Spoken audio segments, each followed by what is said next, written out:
Shabbat Shalom and welcome to our weekly gathering of a special community dedicated to the regular study of Torah.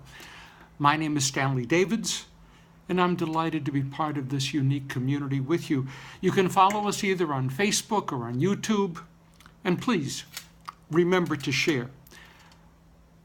Baruch atah Adonai Eloheinu melech haolam asher kiddushanu b'mitzvotav v'tzivanu la'asok b'divrei Torah.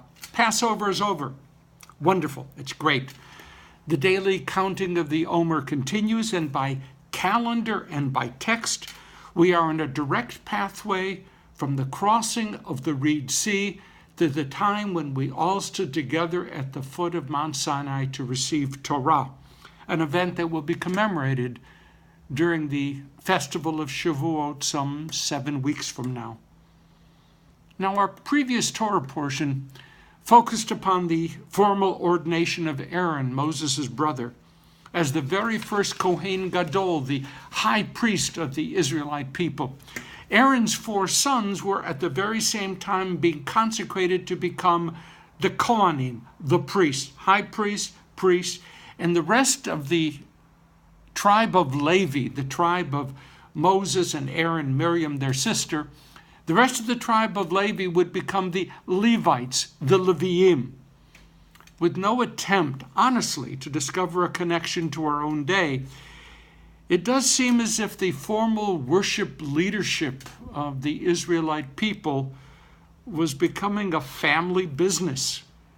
La plus ça change, la plus à la même chose. Now, the entire process of ordination took 7 days. Our Seder is called Shmini, 8th day. This is the day after the formal ordination had concluded. This was a day of great celebration, of sacrifices being offered, the people recognizing the Kohanim and the Kohen Gadol as their spiritual leaders.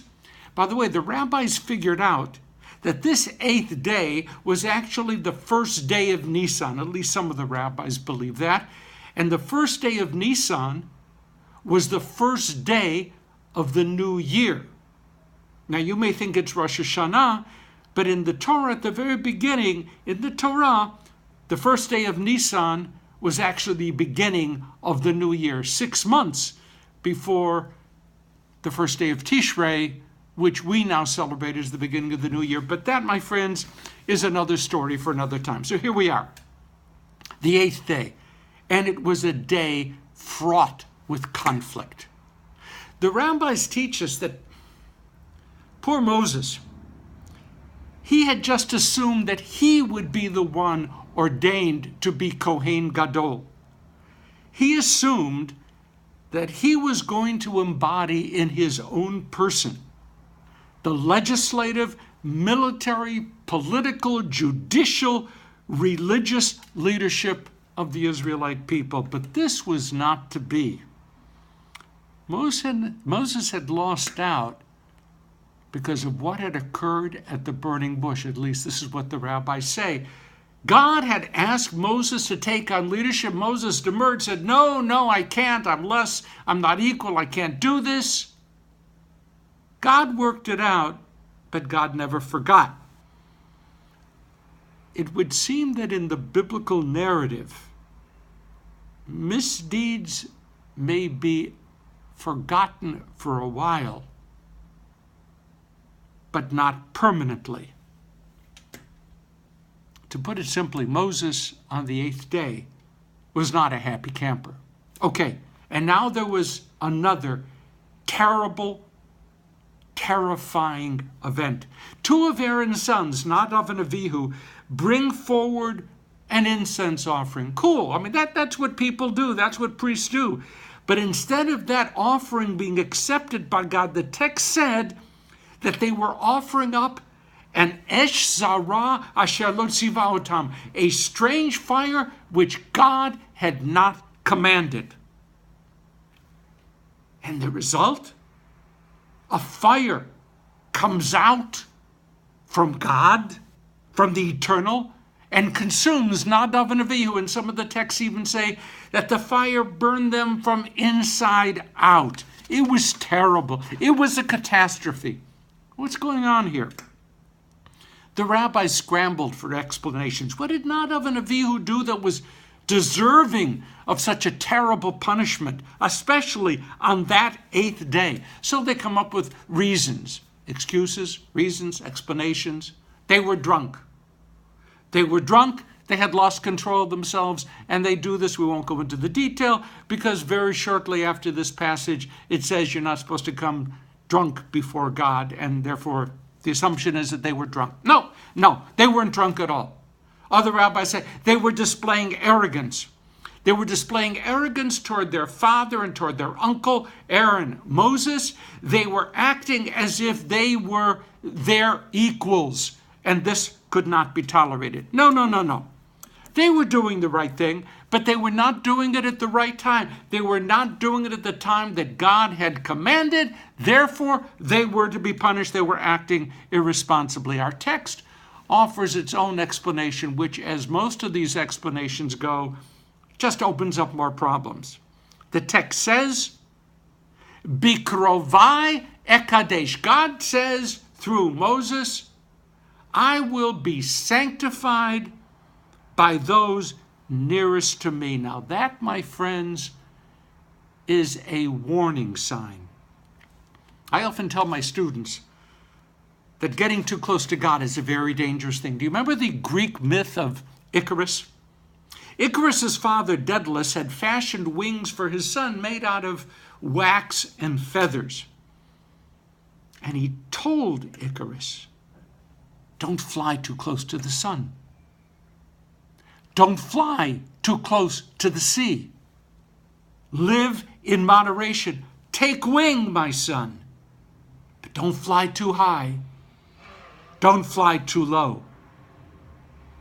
But Icarus was intoxicated by flight and soared higher and higher, closer and closer to the sun, until the wax melted, the feathers fell out, and the boy plunged into the sea.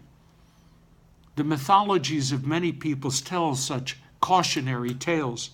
The sun is both glorious and dangerous. The fire is both glorious and dangerous. The sea is both glorious and dangerous.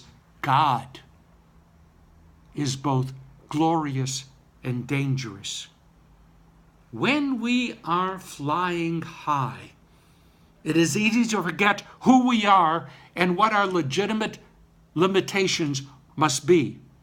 When we are invested with power and office, it is easy to forget who we are and what our legitimate limitations must be.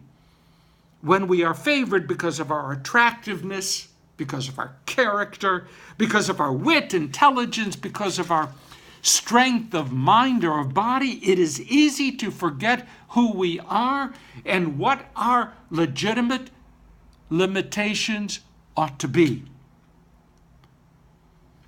If we are privileged to be servants of God, no matter how that has come about, if we are privileged to be the bearers of a rich and wondrous tradition, if we are privileged to be the transmitters of a moral and ethical document and doctrine for which the world thirsts, even if the world doesn't even know that it's thirsting, then we need to be careful, to be very careful, not to be seduced into arrogance and not to be trapped into failing to take our mission seriously.